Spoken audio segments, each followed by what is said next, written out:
afternoon, my amazing scientists. Here's part one of our science experiment. So our procedure says to use a dry erase marker to draw where the water line is on the tub. I have already done that and drawn that line there. So that's where our water is. I colored the water, so hopefully you can see the waves. And then step 2 says hold the cup at one end of the tub, push the cup into the water to make the following types of waves.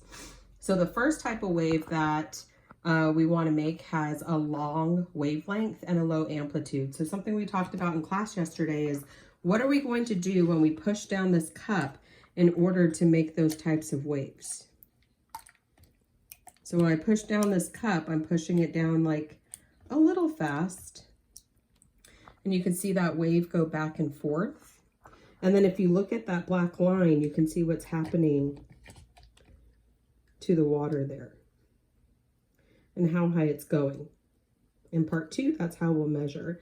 So we talked about if we pushed this cup up and down really slow, that we'd have wide or long wavelengths.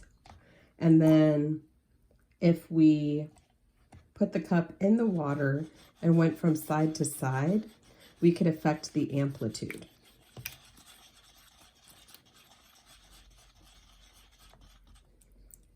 And make taller waves. So the first one that I want to do on my graphic organizer is a long wavelength with low amplitude. So I don't really need to go very fast to get a low amplitude, and then maybe just push up and down a few times, and that's it. We could take a look from the side so we can see what those waves look like when they're going by. So just a long wavelength and a low amplitude. So the next step is, on my procedure, record your observations. So I'm going to show you how to do that on this computer. Here's my table, and here's where I'm going to record my observations. So I'm going to go up to this tool,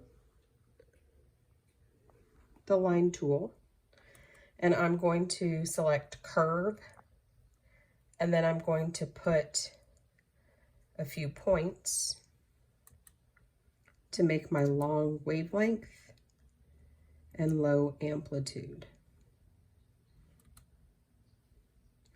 I also want to color that black so my teacher can see it. I'm going to make that a little bit thicker. All right, so I'm going to move this actually because it's not exactly in my box, but it doesn't have to be perfect. So there we go. I do have to label my drawing because that's what I do as a scientist. So I'm going to grab my line tool again, and I want to label from crest to crest for my wavelength. And then I like to use the arrow tool for my amplitude. It's going to be super short because that's what it told me, is to have a short amplitude. Oh, let me change this too. Oops. There, so we can see that better.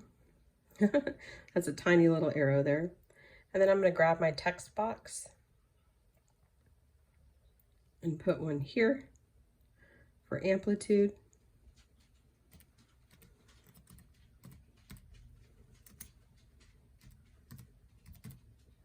And then I'm going to put another text box. I have to go and select it again and put one up here for wavelength.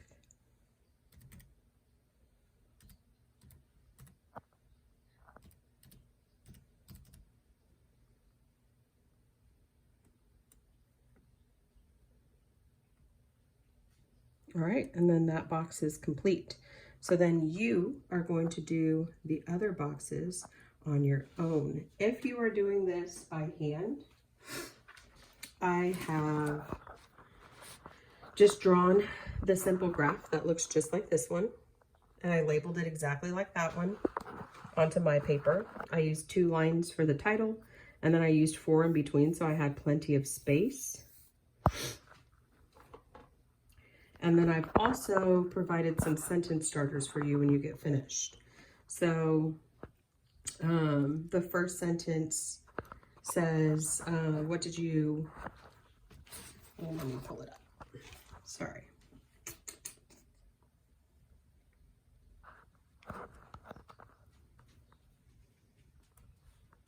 The first one says, how did you change the wavelength of your waves?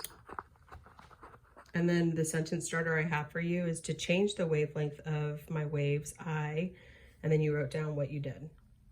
And then the second question says, how did you change the amplitude of your waves? By doing blah, blah, blah. I was able to change the amplitude of my waves. So that's what you would put in there, like, how did you do that?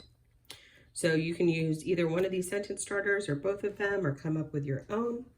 And then up here, this is where we're drawing our wavelength. So it's just going to be like what I did on the computer. Well, we're drawing our wave, excuse me. And then I'm going to label wavelength.